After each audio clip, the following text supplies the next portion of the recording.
personal preference. Now, functionally similar to a ring sling is a pouch sling. These are pretty ubiquitous, but not well loved because I believe people don't know how to buy the right size. So there are better videos on sizing your pouch sling. So do look those up. But it's measuring from the seam of your shirt to the top of your hip. And if you're pregnant, you can do that same distance across the back and it will be roughly correct. That's the measurement for if you're buying online. Ideally, you'll have the opportunity to kind of climb in. And there will be 3.5 to 4 inches of fabric that you can pinch out.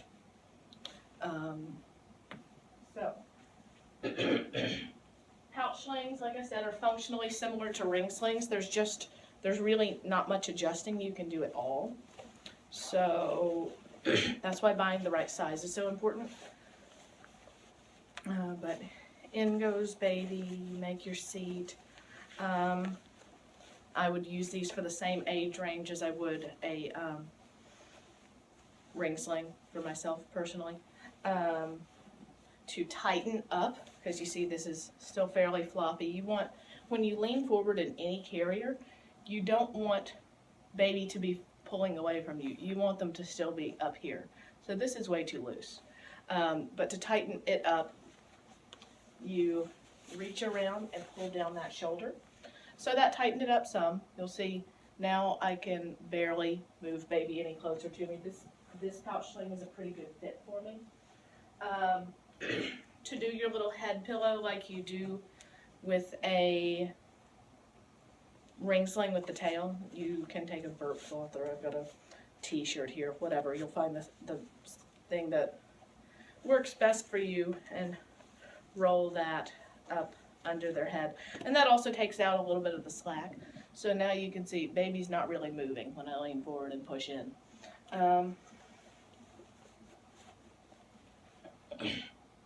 You can also do your hip carries in these, no back carries in these.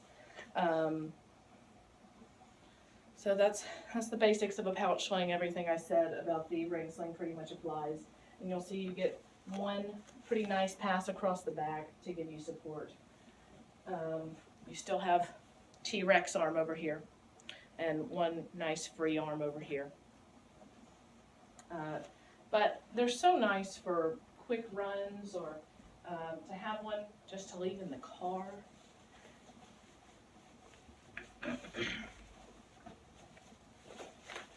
Because when you get somewhere without a carrier, when you're used to having one, you might as well just drive back home. Let's see, moving on. This is my favorite option for any age, really, but not necessarily my favorite option for a beginner, because it does have a slightly higher learning curve than the stretchy wrap. And I like for people to fall in love with baby wearing with something that's more affordable than a woven wrap. This is a great upgrade. Like I said, the stretchy wrap's perfectly comfortable for me, up to about 16 pounds, beyond for many people. And it's a relatively small investment. You might even be able to find a friend you can borrow one from. But a woven wrap gives you more support. They are not very stretchy at all. This one has no stretch to it. You can do front carries, hip carries, back carries. You can carry from newborn. I think this is probably weight tested up to 35 or 45 pounds, but that's Sling Dad Dominic has a video of his grown man friend riding in his woven wrap, which it's silly, but it's showing how strong they can be. The thing that has the higher learning curve is learning how to tighten things, and when you're also learning how to take care of your newborn, I wouldn't want somebody to get overwhelmed. So, but they are my favorite, and not just because they're pretty, but because when you do a good wrap job with a woven wrap. It feels more like you have, let's see, my son's 27 pounds. It feels more like you've gained 27 pounds than like you're carrying 27 pounds in a device. So lots of practice tightening these things down properly. And that is very important for comfort, because a saggy wrap job, which is what you're going to do at first when you're learning, it's not going to be comfortable for very long.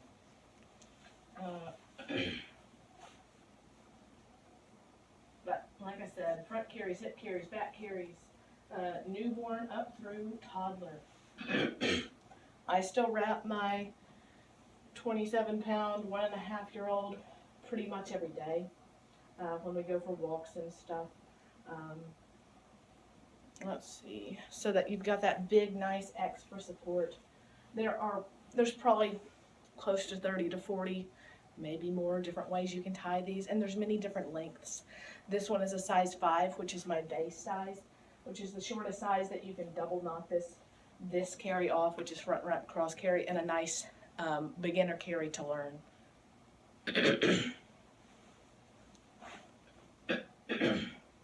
So, like I said, wrap it a couple of times, and the wrapping procedure will come to you pretty quickly.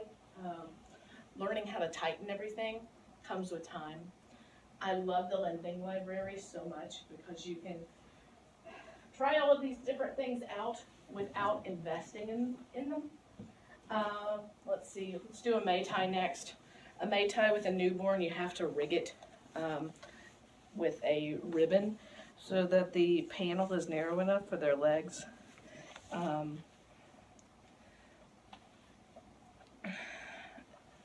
The May ties come in so many different styles. Some of them have a panel that's cinchable so that it manipulates itself down to fit a newborn.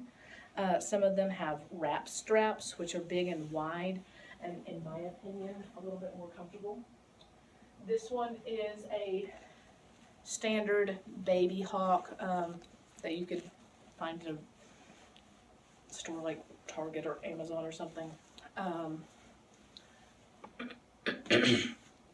These are not my personal favorite option for a newborn, but people do use them, sure. The Infantino May tie can be very affordable, so if you can only get one carrier ever, I've seen them for $20 on resale. This will outlast a stretchy wrap. You can do front carries, hip carries in theory, but I think they feel really funny, and back carries as well. They're just not my favorite for the newborn period because you do have to tie that ribbon, and it's not quite as cuddly as some of your other options. You have to tie these straps so that you close in the gaps on the side, and you also don't want to put pressure on baby's spine, so I've got that little twist there over the bum. Let's see, so again, I've got this nice big wide X across my back giving the support, and the big wide wrap straps are going to do that, distribute the weight even more evenly. It's I don't know, it's not quite as cuddly for a newborn. I think it's a little bit more cuddly than a soft structure carrier, but this can be an extremely affordable option if you are looking for something that can last from birth on up. I think I could probably still fit my toddler in this one in a back carry. His legs would be extending a little bit beyond where they would be ideal, but he's comfortable enough in it. He doesn't complain, and it's not a safety concern. So there is a May tie. And lastly, I'm going to do the soft structure carrier. A lot of times when I see the question of what carrier is easiest to nurse in, or what carrier is best for a newborn, I see get a Ergo, get a Tula. I love an Ergo. I love a Tula. I do not love them until about 4 months old for myself. But again, if you only want to get one carrier ever, you can do it for a newborn.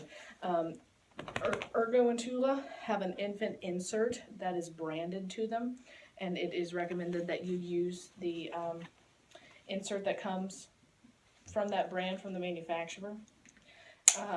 I had one when my son was born, and he was born in May, and the infant insert is like a big sleeping bag. So wrapping a baby in a sleeping bag inside of a carrier in May, we just weren't doing it. It's bulkier than I want it to be, and just not comfortable for around the house use. They're very supportive, great for me after about 4 months. This one is the Ergo 360, so you can do forward facing out once you have all that good head control and musculature and emerging trunk control and all that jazz. You can do front carries, hip carries, again like the Maytai, they feel funny, and back carries as well. But for a newborn, you're having to try to fill in all this extra space, and without the infant insert, you still kind of leave the sides open a little bit, and I don't know, just sitting around the house in this with a baby is just not my cup of tea. Out and about, taking walks, going to the store, SSCs are so quick and easy, but here we are. I've rolled a receiving blanket under baby to get them a little bit higher in the carrier, and then I tighten everything down. A lot of people hold baby and then buckle this behind them first. This is just the way I prefer to do it. So here we've gotten baby. We've got them high, tight, spine supported. Everything's tightened down as much as I can get it. Do buckle that safety buckle that goes around here. We do have a little bit of extra space on the sides that the brand specific newborn inserts are going to help close in. But in that newborn period, I didn't feel great. I really just kind of wanted to keep it low key, and just sitting in one of these, it's not terribly comfortable for me. You do have nice support for when you're up and about doing things. Say you've got to get your vacuuming done and baby's coming with you, whatever. But just for sitting around, which is a lot of what I did right there at the beginning, it's not my ideal for a newborn. Let's see, to nurse in a carrier like this, you are having to loosen out your straps, bounce baby a little bit lower,